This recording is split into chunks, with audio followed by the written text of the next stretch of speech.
Fine. I'll do it myself. Hey! We're recording the podcast! Shut up! Good morning to you, wherever you are, because it is Morning Somewhere for June 19th, 2024. Happy birthday, Jeff. My name is Bernie Burns, sitting right over there. She'll do it herself. It's Ashley Burns. How you doing, Ash? Well, girls get it done. Man, we are on the move today. Yeah, we are on the move today. There's a lot going on today. So I'm so happy, Ash. We have a full house. I love this. Lots of friends of kids coming to stay. JD's here this summer. He's got his girlfriend here with him this summer. Teddy's here this summer. The little kids, they don't have a choice. They have to stay with us all summer. It's a law thing. And Teddy's now got another 3 of his friends staying here for a couple of weeks. So it's a full house. And the best part is, that's quite the workforce. And I get like, could you tell? I'm all energized. I'm like, energized. Ready to make them build a shed? I would love to put them to work, but they're not going to be here long enough. I'd feel bad, I would say I would feel bad to their parents, but that's weird because I know all their parents because they're friends of Teddy's. They grew up with him, but they're adults now, so I don't have to interface with those lousy parents anymore. And it would be weird if you did. It kind of is. It's weird. It's interesting you say that because, like, I have been sending updates, like when I got everyone and got them here, got them there. I'm like just reaching out to the parents, and I'm like, I shouldn't do this. Not that I don't have to, but maybe I shouldn't be sending these updates anymore. Does that make sense? It does make sense because legally the kids are all adults and should be like they're in their 20s. They can do what they need to do. Like it's wrong for me to give some other adult updates on these adults. Right. It's wrong. It's like this. It's a weird thing. And it's a threshold, and we have crossed through it. But I love it. And burgeoning adults. And I just want to say, like, having the little kids in the house, they are always like, a lot of people come stay with us, and we're very grateful for that. So, but the kids, I wonder the young kids if they have perspective on that. Like, sometimes there'll be like 2 or 3 weeks where there's all new people here that are they get to meet like groups of people that come through and stay with us. And it's a cool way to grow up. I certainly didn't grow up like that with house guests and things like that. No, I like to think it'll help them be good at meeting new people. But, I think so. But I guess we'll see. Who knows? When they grow up, it could be trauma. Finn has a thing in particular where he will, like, when he meets somebody, he acts shy. And it's I've never seen a kid like this. He'll act shy, like he do the thing where he hides behind your legs or my legs, and he's hello when he meets for the first time, and we're like, give it literally 30 seconds. And it's it. That's all it takes. And he's out there like, do you want to see my room? Do you want to build some Lego? Come here. Go there. Do this for me. Play this game with me. Can you stay here forever? Let's roughhouse.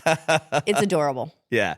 It's a different way than I grew up, and I think it's a fun way to grow up. No, it's a lot of fun. There's a lot of fun happening right now at the moment. A lot going on in the world. Speaking of growing up, Bernie, NVIDIA is now got the crown for the most valuable company in the world. NVIDIA. It has surpassed Apple. It has surpassed Microsoft. It went up 3.5%. In the stock market yesterday. Do you want to know what 3.5% of NVIDIA's market cap is? In one day? In one day. It went up $105 billion in value in one day. Wow. That's insane. It is currently valued at $3.34 trillion. And if you're like, you guys were just talking about NVIDIA, it's because we were like 2 weeks ago when it crossed $3 trillion. You know, it's funny because we were just talking the other day about the memory cards on the PlayStation and how those were megabyte cards, but it was hard to go back and talk about megabytes. And then we talk about trillion and billions now. I wonder if we should just shift over and start talking like they have, like trillion would be like petabucks, right? Like they moved from terabucks to petabucks. Like, let's line all this stuff up together now. Because that's the only thing we're going to talk about like in this scale. The metric for money? Yeah, exactly. Just like ditch it. Now we'll go straight to the metric system. Like you're never going to talk about a megameter. Like when you talk about how far away like a star is or something, you're just never going to use megameters or petameters. So petabytes and petabucks. Something to do. Yeah, peta's just sitting there. It's like, I can't just be for petabytes. That's it. So yeah, so they're now worth 3 petabucks. 3.3 petabucks. Would it be petabucks or would it be, I guess it would be terabucks now? It is insane. A year ago, they were worth $1 trillion, which is in itself absolutely mental. And I keep having to remind myself to use the T word. By the way, I was typing it out to figure out what 3.5% was. And those zeros just kept going. It was like 12 zeros. You want to hear a crazy stat that I found? This is from a Bloomberg article, originally written June 5th, 2024. The last time NVIDIA was worth more than Apple was in 2002, 5 years before the first iPhone was released. Wow. 2002. Makes sense because Apple was a dog for a while, and the iPod and the iPhone really saved them. How dare you? They came in grape. At the time, 2002, this is crazy. At the time, both companies were worth less than $10 billion each. And just if you're keeping score at home, they're now worth over $3,000 billion, up from $10 billion in your lifetime. Whoever's listening to this, you were probably alive in 2002. So that has happened over the course of the last 20 years. It went from that's crazy. I feel like we're not keeping up with stock market inflation. Yeah, when these numbers really start to like run, you start to see that hockey stick. It seems really cool, like there's a lot of growth, but then it's like those valuations can run away and indicate like much darker things about the value of money in general. Well, we've both lived through a couple of like bubbles popping. And what words are you using? Look, it just makes Out me loud? worry. It just makes me worry. So I see things like that and I'm like, that's a lot. That's too much. Am I rubbing off on you? Because that's when things start to go really, really well, that's when I start to worry. I think I've said this before. Like a lot of people, when it's like, oh my God, things are going amazing. I'm like, yeah, they are. I like to take it as let's not go wild here. Let's pull back. Let's not get lost in the mania. Ashley, can I make a request? Don't use words like bubble and pull back and all of those. Don't use those out loud. Not on a Wednesday, Ashley. Okay, well, instead then, you're speaking about Apple. There's a rumor going around now that Apple is suspending work on the second generation of the Vision Pro headset, which should surprise probably nobody, to focus instead on a cheaper model, which in my opinion is the smart thing to do. The Vision Pro has come out. It did very, very strong pre-order numbers. It pre-ordered out everywhere. And then kind of stopped. It lost a lot of momentum. It's the problem with it is that it is a $3,500 augmented reality headset. It is very, very good at what it does. But it's got competitors out there, right? Like we've talked about the Meta Quest and the Meta Quest 2. And the Quest 2 is what, $600? So there's like a $3,000 difference. Let me get your current market headsets. price on that. Quest 3. Let me see if it pulls up the right one. Currently from Amazon.com. I hope I'm pronouncing that correctly. It is, about $600 for Meta Quest 3, 512 gigs, just over $600. Okay, so that's a really big difference between it and what I would say is its main competitor. The Quest is the one that has the market penetration to really go anywhere, right? I mean, I would say so. I get why Apple went for this end of the market though, because it's what they do for every market that they're in. They do. For computers, for phones even. We had this story about Teddy breaking his Google Pixel 3, and I went to look up to refurb it. I think it was going to cost like $170 because the screens for it are just not in the supply chain anymore. You know how much a new Google Pixel 8 costs? How much? About $500. Wow. Okay. So and compare that to an iPhone, which is like $1,000, $1,200 in some cases. So Apple's always sitting at the high end of that market, and they do just fine in that end. But even so, take the Quest, double it, and you're still in the $1,200 price point. Yeah. And if you need money, just go ask NVIDIA. You gotta get a couple gigabucks laying around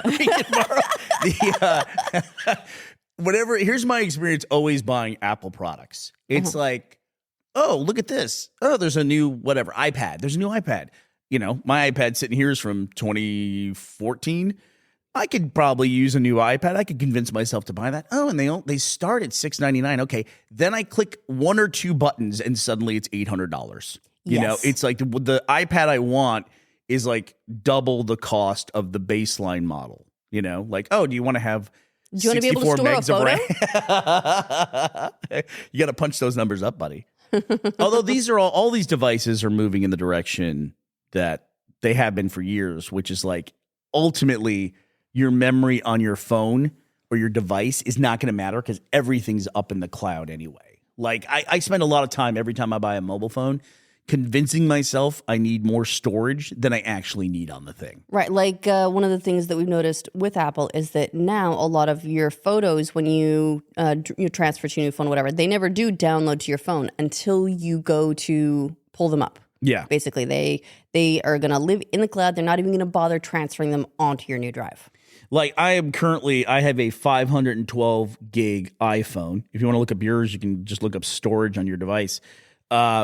I have a 512 gig iPhone, and I'm currently storing about 200 gigabytes on it. So let me just put it this way. I'm never managing the storage on my phone the way I used to manage storage on my desktop computers and things like that. Like trying to I fight do for remember space. having to like decide what to uninstall. Yeah. That was a time. It was a time. I like when those things go away and you're like, oh yeah, remember we used to have to do X? Right, I wonder if we'll ever get like that with like cords attached to devices to power them and things like that. Like, oh yeah, we had to plug it into holes in the wall. You remember that, Ashley? Or even more simple, it's like, you remember when we had to have like 3 or 4 different cables all the time just in case to charge all our stuff? Now we just need 3 or 4 different types of USB-C cables because apparently there's different speeds of USB-C cables. They could have unified it, but nope. We got to have these unidentifiable cables going, oh, I know I can't charge that device with that cord because that's a high-speed cord, and that's not a high-speed anyway. But I'm not going to tell you until you plug me in. And I just don't do anything. I'm sitting on the counter not charging for 5 hours.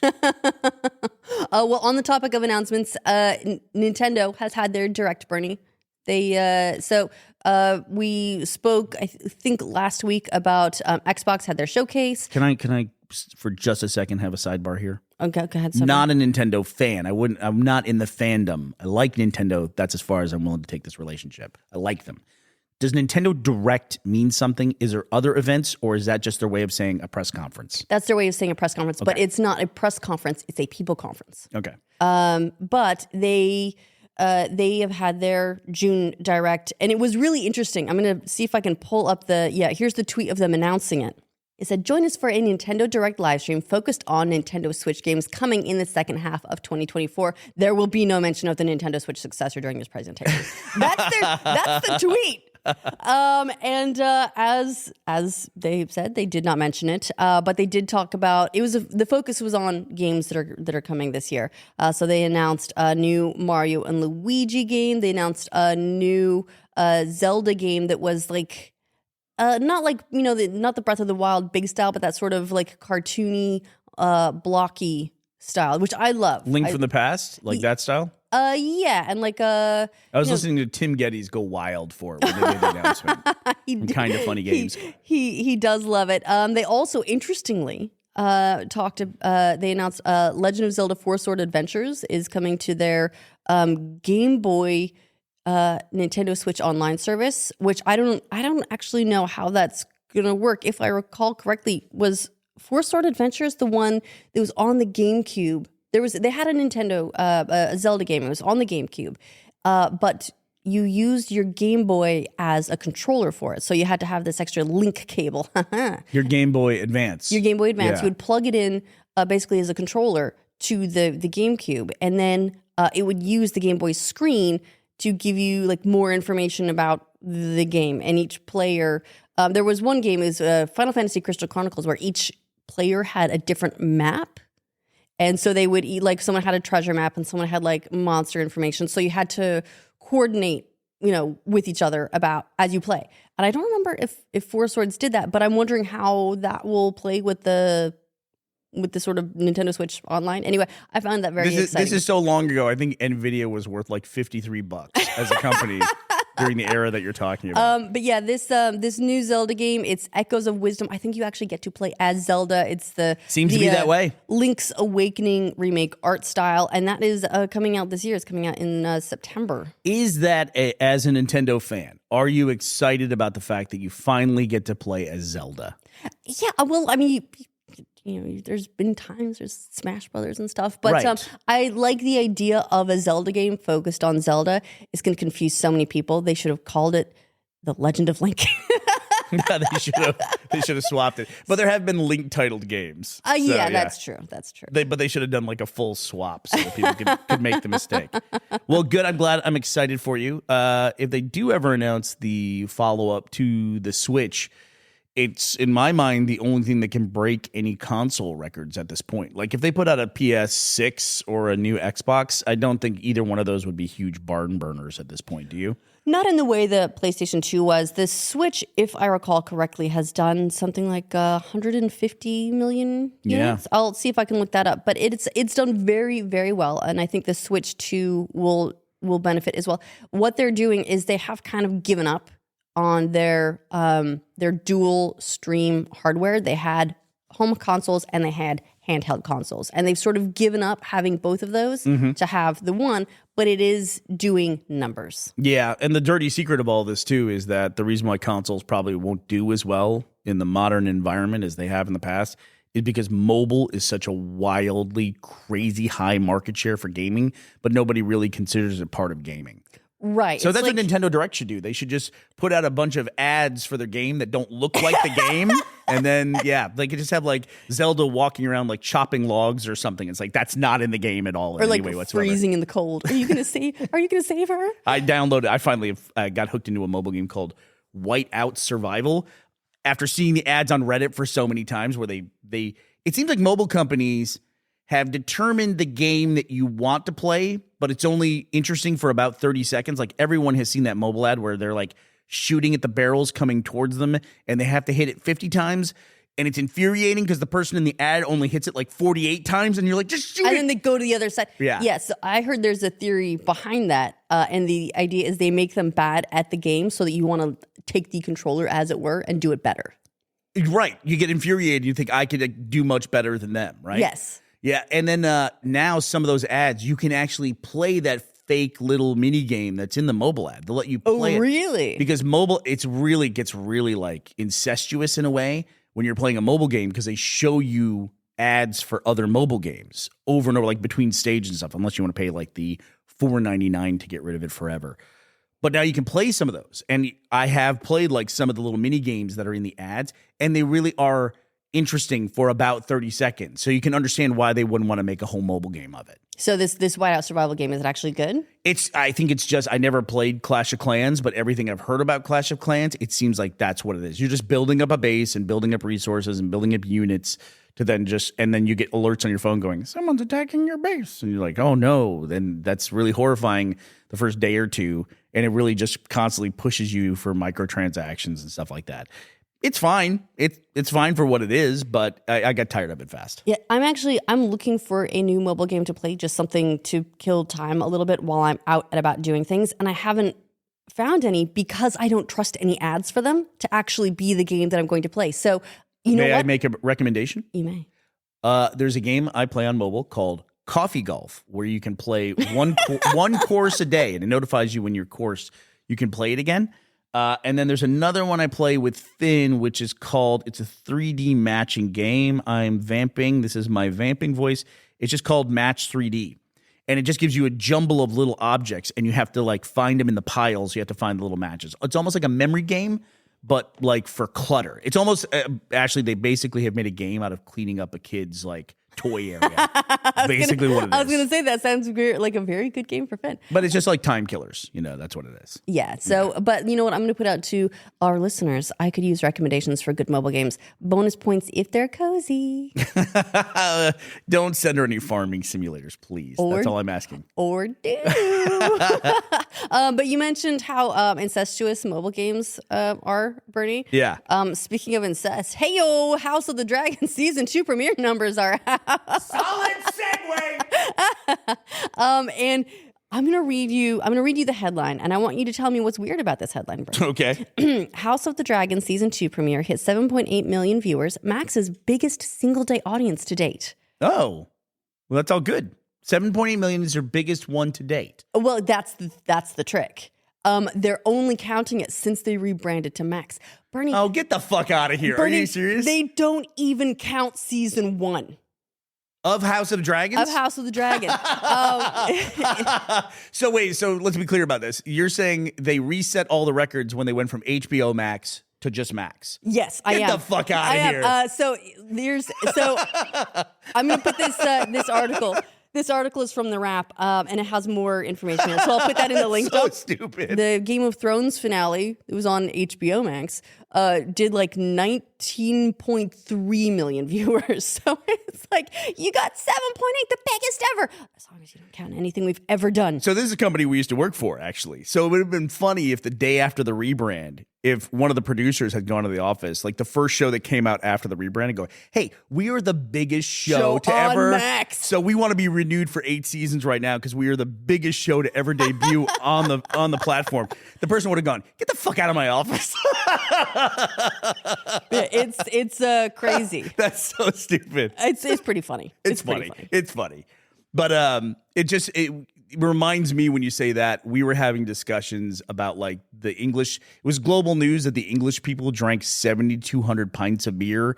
And then last week, what were we talking about? Oh, the Taylor Swift concert where they generated so much energy and set off earthquake seismographs sensors and stuff, but it was 6 to 10 car batteries of energy. It's like the more stats they went into, the less impressive it became.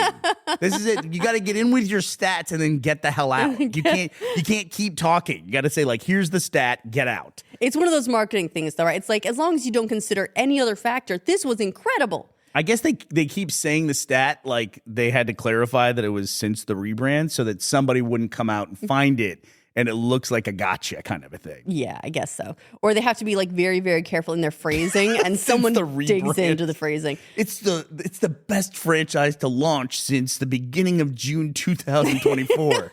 It's so funny. It's still, but honestly, very impressive audience though. It is an impressive audience. Yeah. Yes, I'm only making fun of it because they so overqualified almost. And you said the record, their streak now doesn't include their first season. Do you know what their first season was? Yes. So the first season this was down. This was down almost 20%. It was 21.9%. They had 9.986 million viewers for the premiere of House of the Dragon season 1. So their audience is down 20%, but the headline is they shattered records. Yes. That's fucking bizarre. All right. Anyway. I know it's weird. Welcome to Hollywood, everybody. But can I tell you about a headline? A headline that I am very interested in with no notes. Yes, go ahead. A Spaceballs sequel is in development Oh, is it really? at Amazon with Josh Gad starring and Mel fucking Brooks producing. So are they going to call it The Search for More Money? Oh God, I hope they do. They have to, right? Yeah. Or they're going to call it The Search for Spaceballs 2.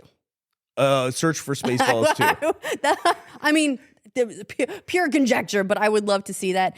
We don't know a lot about it. It's going to be directed by Josh Greenbaum, but from a screenplay by Benji Samit, Dan Hernandez, and Josh Gad. Kevin Salter will executive produce. It's very, very early stages. We don't know the plot or anything like that yet.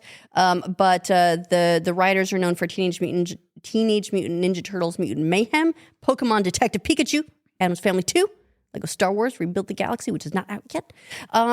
My only note is I want Mel Brooks doing some writing. Yeah. He's for me the magic. Mel Brooks, 97 years old. 97. So I will tell him to please stay away from the edge of any stage. So, yeah, right. So we have Sir Ian McKellen, who is still recovering at age 85 from falling off a stage.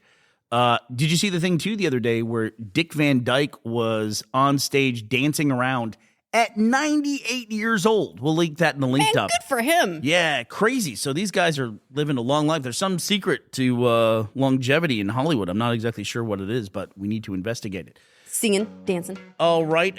While we're speaking about the secret to longevity, the secret to our longevity, Ashley. Our sponsors. I would like to thank today's sponsors, Mark A. Cantu, Leo, and Jonathan Clemens for sponsoring this episode of Morning Somewhere. Thank you for being patrons at our patreon.com/morningsomewhere. All right. Well, that does it for us today, June 19th, 2024. We will be back to talk to you tomorrow. We hope you'll be here as well. Bye, everybody.